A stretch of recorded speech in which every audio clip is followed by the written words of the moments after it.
ராமசாமி, இப்போ ஷியாம் ஒரு விவாதத்தை ஒரு புள்ளியில நிறுத்தினார்ல, அரசியலமைப்பு சட்டத்தின்படி ஆளுநர் நடக்க போறாரா, அவர் உள்ளுணர்வு சொல்லுகிறபடி நடக்க போறாரா? ஏன்னா அவர் சொல்றாரு எனக்கு தார்மீக ரீதியாக எனக்கு உடன்பாடு இல்லை அப்படின்னா, அவர் தார்மீகமா எதை வேண்டுமானாலும் கடைபிடிக்கலாம், அவருக்குன்னு கைட் புக் இருக்குல்ல, அதை தான் ஷியாம் கேட்கிறார். நீங்க ஒட்டுமொத்தமா தேசிய கீதத்திலிருந்து அவர் சொன்னதிலிருந்து வந்தீங்கன்னா சரியா இருக்கும். பாரத மண்ணு தமிழர்களுக்கும் முதற்கண் வணக்கம். தெளிவாக ஷாம் அவர்கள் தெளிவாக சொன்னாங்க. நான் கான்ஸ்டியூஷனுக்கே டைரக்டா வந்தாரு. நம்ம ரெண்டு பார்ட் பார்க்கணும்.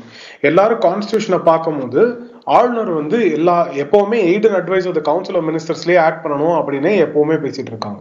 ஆனா இங்க கவர்னரோட ஸ்பெஷல் அட்ரஸ் அப்படின்றது ஆர்டிகல் 176 வருது. ஆர்டிகல் 176 அதோட கண்டென்ட்ஸ் என்ன அப்படின்னு ஸ்பெசிபிக்கா இருக்கு. ஆர்டிகல் 176 பார்த்தோம்னா அதுல செகண்ட் லாஸ்ட் லைன்ல இருந்து ஆரம்பிக்கும் போது ஆளுநர் என்ன படிக்கணும் அப்படின்றதுக்கு inform the legislature of the causes of it summons அப்படின்னு. அதற்கு அர்த்தம் என்ன அப்படின்னு நம்ம பார்க்கும்போது நம்ம ஆங்கிலத்துல ஒரு அர்த்தம் என்னன்றதை பார்த்துருவோம். அதற்கப்புறம் நம்ம கான்ஸ்டியூஷன் அசம்பிளி டிபேட்ஸ்ல அதை டிபேட் பண்ணி எந்த அர்த்தத்துல அதை அக்செப்ட் பண்ணிக்கிட்டாங்க அப்படின்றத நம்ம பார்ப்போம். ஸோ வெறும் நம்ம ஜென்ரலா அண்டர்ஸ்டாண்ட் பண்ணிக்கிறது என்ன அப்படின்னா, நம்ம இன்ஃபர்மேஷன் கொடுக்கணும், அதாவது ஒரு இதை பத்தின ஒரு செய்தியை கொடுக்கணும்.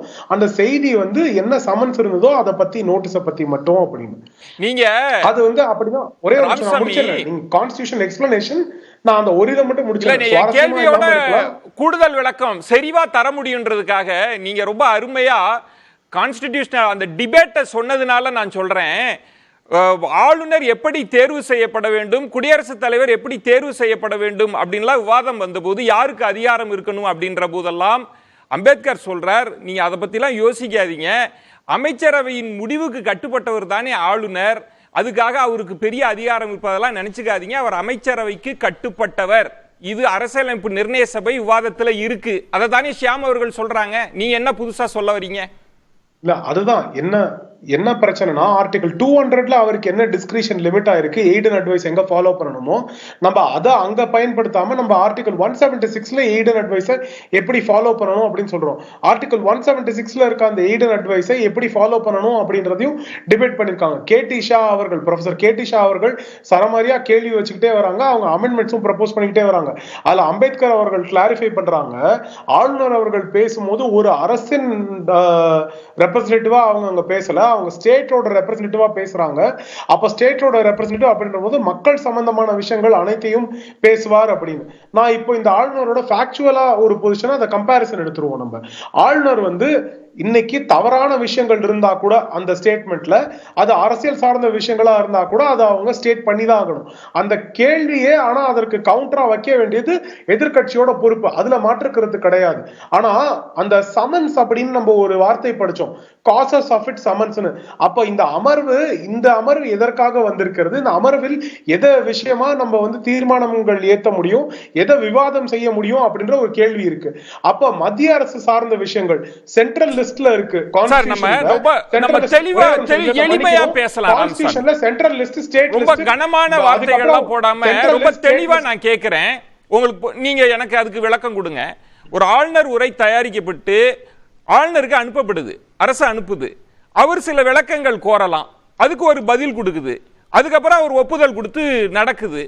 அதெல்லாம் எல்லாம் முடிஞ்ச பிறகு நான் படிக்க மாட்டேன் அப்படின்றது எப்படி இருக்கும்? இதுக்கு முன்னாடி அந்த ப்ராசஸ் இருக்குல்ல, அதெல்லாம் இல்லாம நடந்திருக்கா? உங்களோட கேள்விக்கு வரேன். அதுக்கு முன்னாடி நான் கான்ஸ்டிடியூஷன்ல டிபேட்ஸ்லயும் என்ன இருந்ததுன்றத முடிச்சுட்டு நான் இதுக்கு வரேன். சோ மன்னிக்கணும், நான் அதை முடிச்சுட்டு தான் டெஃபினட்டா வருவேன். ஆர்டிகல் 176 திரும்பி காஸ்ட் ஆஃப் இட் சமன்ஸ் அப்படின்னு படிக்கும் போது அது ஏற்கனவே உயர் நீதிமன்றங்கள் தீர்ப்பு வழங்கி இருக்கு. வெஸ்ட் பெங்கால் உயர் நீதிமன்றம் சையத் அப்துல் மன்சூர் ஹபீபுல்லா அவரோட வழக்குல அவர் அப்போ உறுப்பினரா இருக்காரு. அங்க ஆளுநரோட விவாதத்தை சொல்ல வரீங்கன்னு கேக்குறேன், கம்ப்ளீட் பண்ண விடல.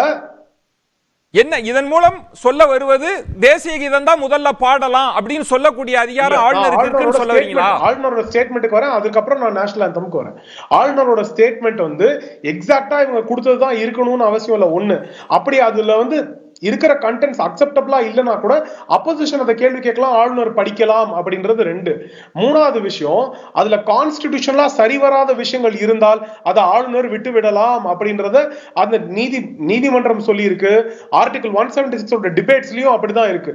இன்னைக்கு நாங்க என்ன எழுதி கொடுத்தாலும் படிக்கணும், அவர் வெறும் ரப்பர் ஸ்டாம்ப் தான் அப்படின்னா கான்ஸ்டிடியூஷன் அசெம்பிளி டிபேட்ஸ் படிங்க. அம்பேத்கர் அவர்கள் என்ன சொல்லியிருக்காரு? அம்பேத்கர் அவர்கள் எல்லாருமே கடவுளாக பாவிக்கிறோம், அவர் சொன்னதை நம்ம மாறக்கூடாது அப்படின்னு நினைக்கிறோம். திமுக நினைக்குது, காங்கிரஸ் நினைக்குது, பாஜக நினைக்குது, எல்லாரும் நினைக்கிறாங்க. ஆனா இன்னைக்கு அம்பேத்கர் சொல்றதை நம்ம யாரும் கேட்க ரெடியா?